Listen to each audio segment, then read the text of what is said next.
The best place to start with a poem is always with the title. So this one is called Ozymandias, but that's actually the Greek name of Ramesses II, a legendary Egyptian pharaoh.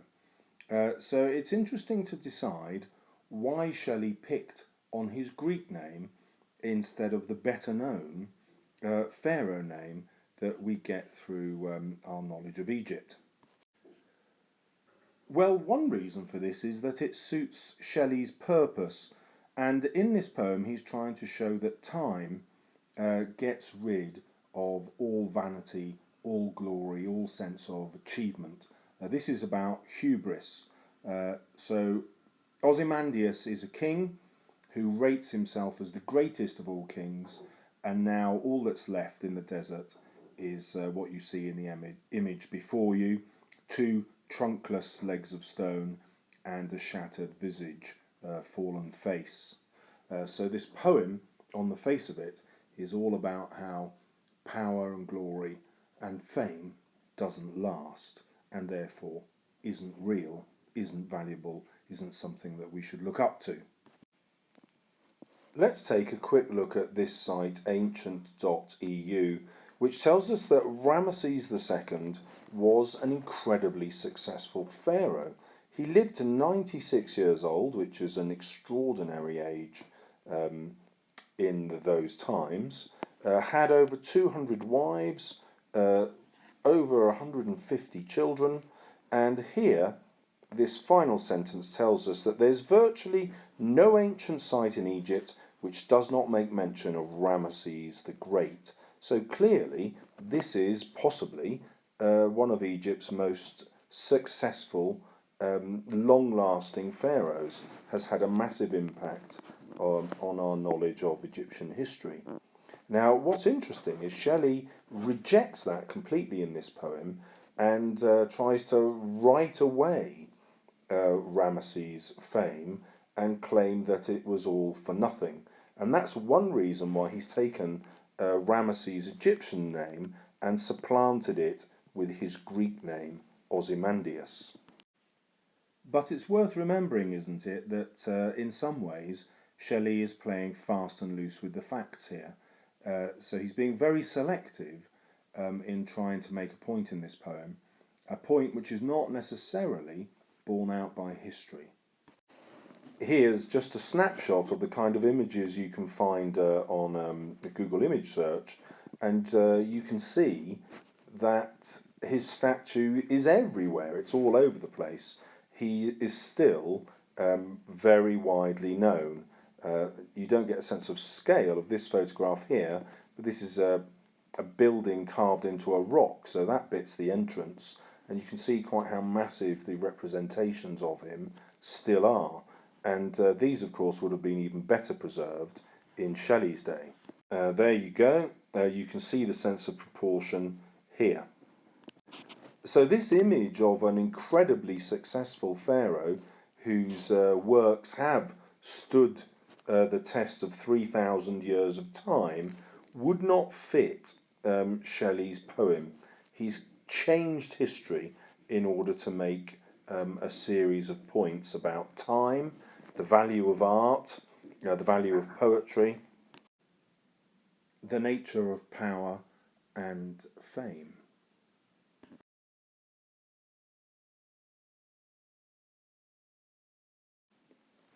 So one way to read the poem is as a political one, where the poet is saying that democracy, our present political system in which people are voted into power and can be voted out of power, will triumph over tyranny, this idea that one can be a ruler and rule by force, which we now think of as a dictatorship, but in Shelley's time would have been seen as a tyrant ruling a kingdom or anywhere by force.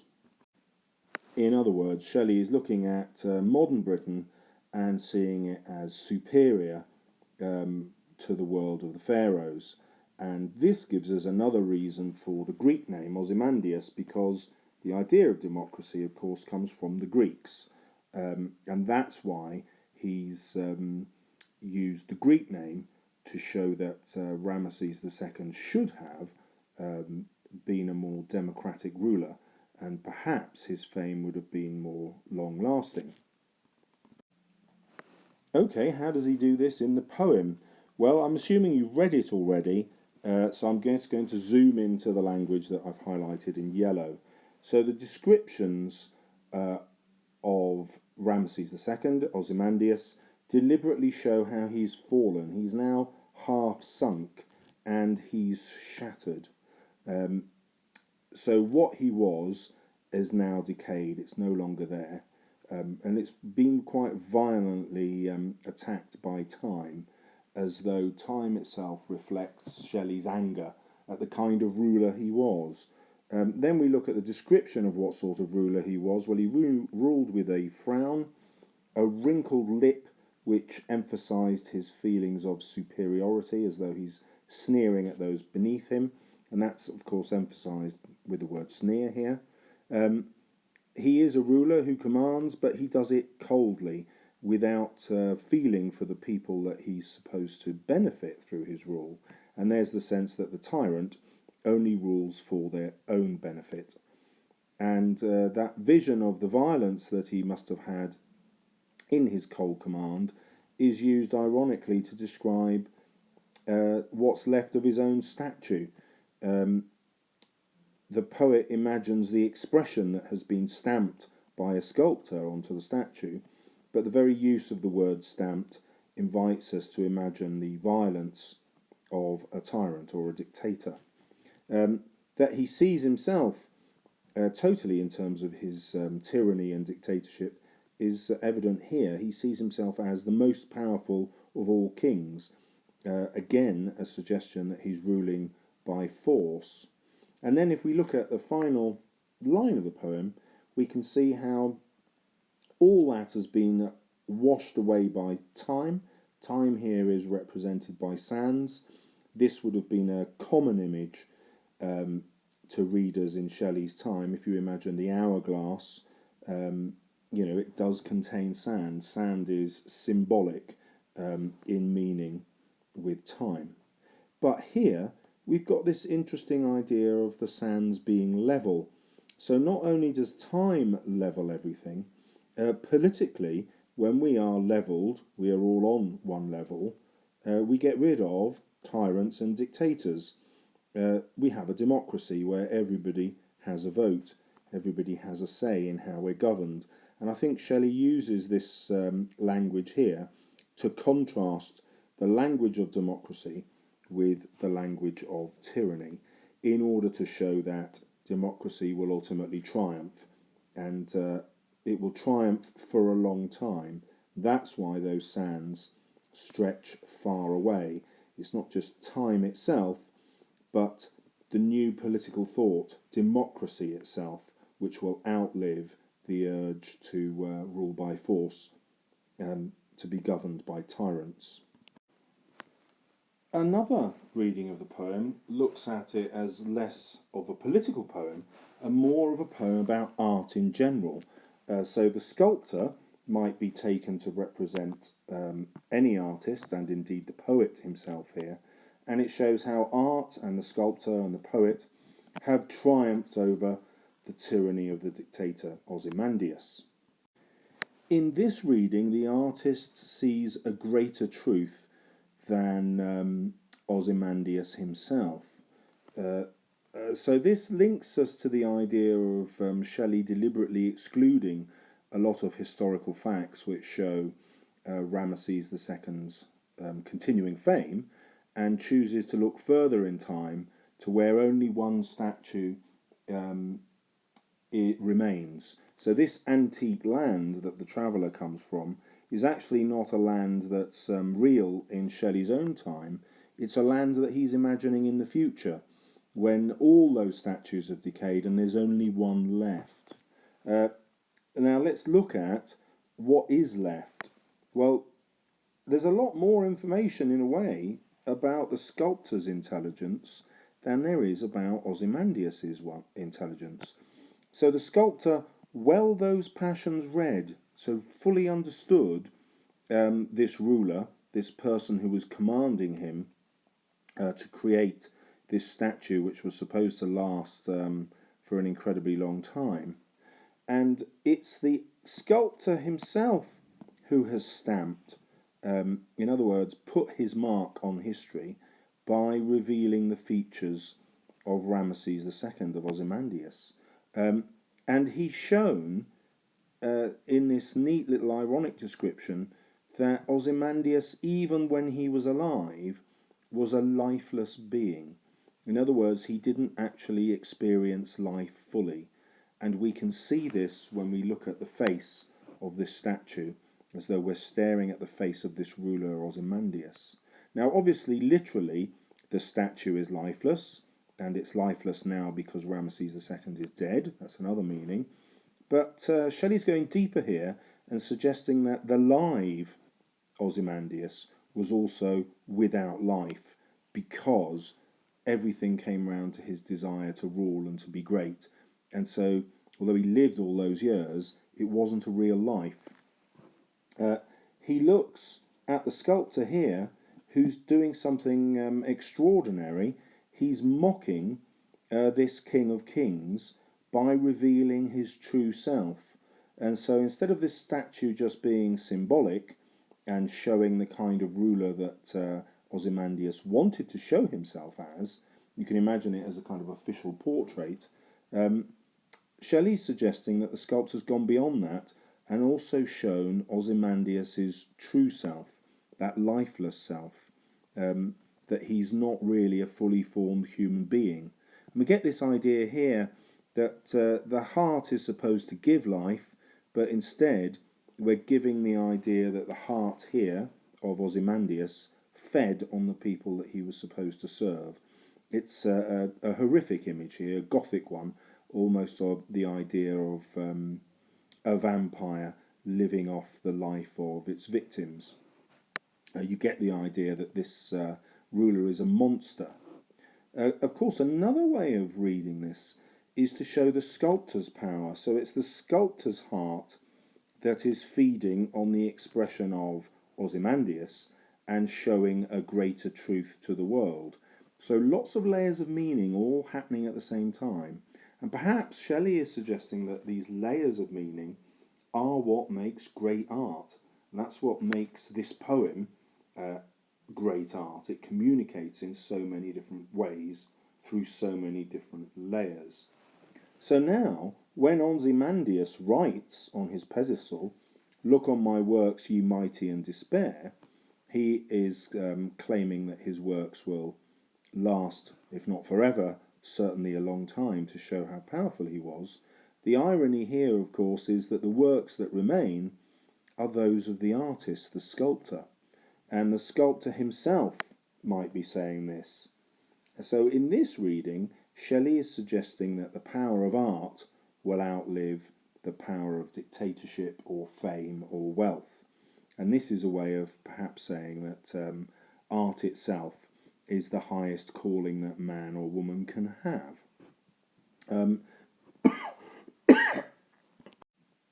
Excuse me. So then the final line, "The lone and level sands," are in fact like the page. That blank space that goes on, stretches far away.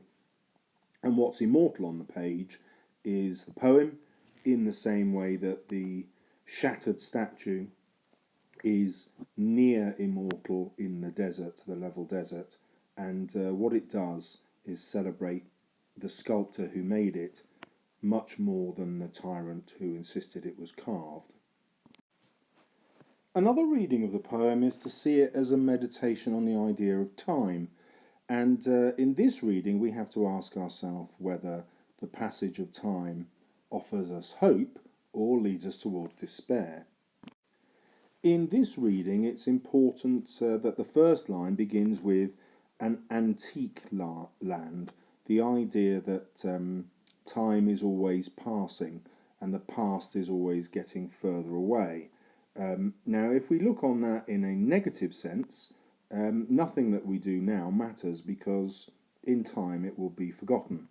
But in another way, it does matter. He's used the word here, antique, instead of ancient. and an antique is something valuable that's left over from the past. So in that reading, the past and the passage of time offers us hope. Time preserves things that are of value and buries things which are not of value. So that's another way of looking at the passage of time. If we look here, look on my works, ye mighty, and despair. It's the works that remain that carry the final message. And this final message is now ironic because Ozymandias wants everybody who sees his statues to think that they could never aspire to be as great as him, whereas actually the despair caused by time is different. It gets us now to see this idea that the pursuit of fame and power is pointless because time will eradicate your fame, eradicate your power, and even your name, in the way that Ramesses II has been written out of history by Shelley to be called Ozymandias. And then there's also the idea that time is triumphing here over dictatorship, which we met earlier when we looked at the idea of democracy. Another despairing idea here is the echo of rhyme in despair and remains. There's a sort of half rhyme here, and the emphasis on remains, of course, is death. Your remains are what's left once you die. Your dead body is called your remains. And a despairing view here is Shelley is suggesting that we're all going to die, and that's all there is to it. Nothing of us will be left. And if in that despairing reading, the sands will cover everything, everything will become level, not in the positive sense, but that everything will be buried, everything will look the same. Whatever you did in your life will be of no consequence because no one will remember it. If we want to take the more positive view, it's that's not our future that's going to happen to everybody. It's the future of tyrants who think that they can rise above the level, become superior, but history proves otherwise. It's probably difficult to maintain that view that this is only about Ozymandias. To help you do that, if you concentrate on the idea of this being a colossal wreck, you can say that the poem is not about our own insignificance in the face of history, in the face of time, but the insignificance just of those people who thought they were colossal, thought they were important, and actually found out they were human just like the rest of us. A further way of looking at this is that Ozymandias is in fact a sonnet, a typical love poem written with a particular structure, an octet, the first 8 lines, and the sestet, the last 6 lines, which always provides a twist. Some biographical detail might help us here. Shelley didn't write this poem simply because he was inspired to. He wrote it in competition with a friend. They both chose the same subject matter and both wrote about it to see who could come up with the best poem. So in this reading, it's simply an exploration of how powerful poetry is, and this forms an ironic contrast to the figure in the poem, Ozymandias, who thought himself all-powerful. Well, the obvious question is, what is loved in this sonnet? Well, we can clearly see it's about the self-love of Ozymandias with his wrinkled lip and sneer of cold command. He sneers at everything else but himself, and so it's himself that he's in love with. And this is a conventional attack against that kind of vain power. But something more sophisticated could be going on here. Shelley is also looking at himself here, and if he's suggesting that his poetry is in any way like the instinct of Ozymandias towards pursuing fame and glory, then he's kind of being self-critical. He's looking at himself and asking, how much of my desire as a poet is not just to look at the truth of things, but also to write in such a way that my name and my art and my poetry will be remembered. So in a way, he's seeing a parallel between himself and Ozymandias, and he's being quite critical of his own instincts, as well as celebrating at the same time through this love poem. It's an interesting idea, isn't it, that he loves himself and he loves his art and is also aware that that self-love is possibly damaging. And so he's looking at both sides of his craft, of his poetry. Is he revealing greater truths that will benefit readers for years to come, or is he pursuing a view of himself and trying to spread his own fame through posterity? Some of the uneasiness of this question, I think, is revealed in the rhyme scheme. So normally we would expect full rhymes, but hit like we have with land and sand. But you can see that command we would now pronounce as command. There's a slight change there. But similarly, stone and frown, not stone and frown. Things rhymes fully with kings. Fed rhymes fully with red.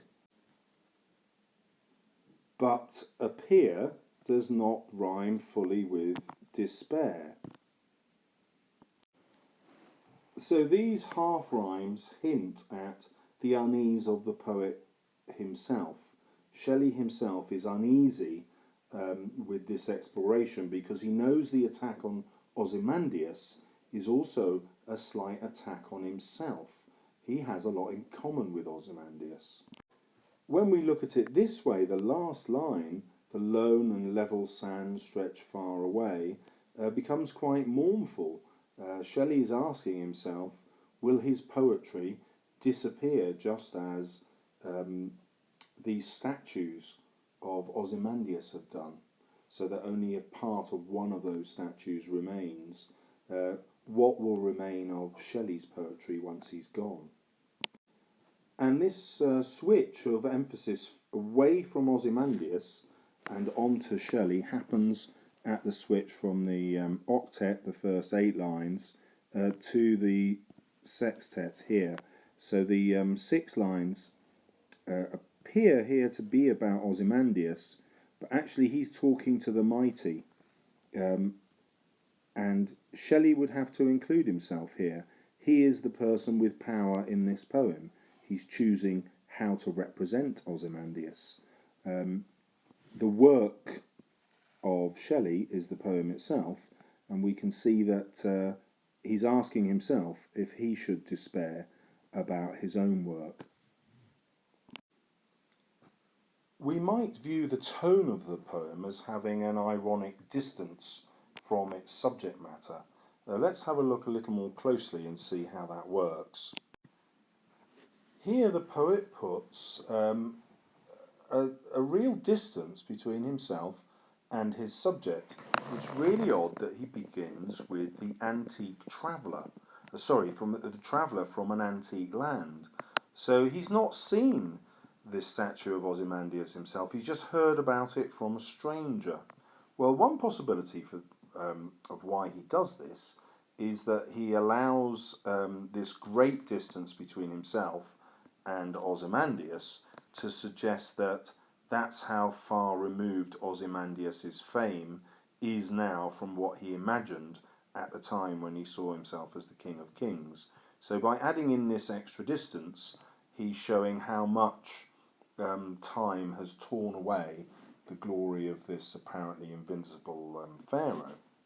But another way of looking at it is that he's seeing more similarities between himself, Shelley, and this ruler Ozymandias, and he's trying to distance himself from those qualities of Ozymandias that he sees in his own personality, this desire for fame and longevity. Another way this ironic distance is maintained is through contrast. So the legs of the statue are vast, which would appear to suggest they're huge and full of substance, but he immediately contrasts that to this idea that they're trunkless legs, they have no body. to go with them. In other words, the legs are pointless. Similarly, the idea that this statue would stand as an example of Ozymandias' works that would make all other kings think they could never be as powerful as him is immediately contrasted with the removal of the T here. So we've got a rhyme going on, internal rhyme in the poem, where the stand has now become sand. In that image you can see how nothing is permanent, everything decays and becomes literally grains of sand. A further way that he distances himself from Ozymandias is the use of this description. The words appear, not the words of being carved by the sculptor to send a message, nor even inserted by Ozymandias to send a message. In this reading, it's almost as if time itself has stepped in and put the message on the statue. And so time itself is saying, ironically, this was Ozymandias. He thought he was the King of Kings. Look at what remains of him here.